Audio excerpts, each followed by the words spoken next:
கருடன் கதை. ஒரு நாள் ஒரு பெரிய காடு அருகில் ஒரு மரத்தின் மேல் ஒரு கருடன் வாழ்ந்து கொண்டிருந்தான். அவன் வலிமையான பறவை. தினமும் வானத்தில் பறந்து தன் உணவாக சிறு மிருகங்களை பிடித்து சாப்பிடுவான். அந்த காட்டில் ஒரு சிறிய மயில் இருந்தது.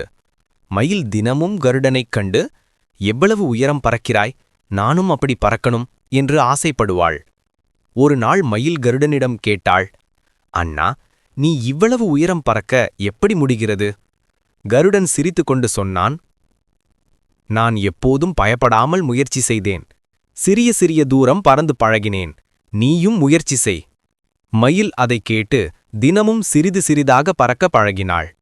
சில நாட்களில் அவளும் நன்றாக பறக்க கற்றுக்கொண்டாள். கருடன் மகிழ்ச்சியுடன் கூறினான், முயற்சி செய்தால் யாரும் வெற்றி பெற முடியும்.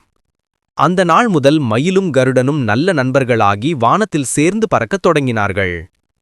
பாடம்: முயற்சி செய்தால் எதையும் சாதிக்கலாம்.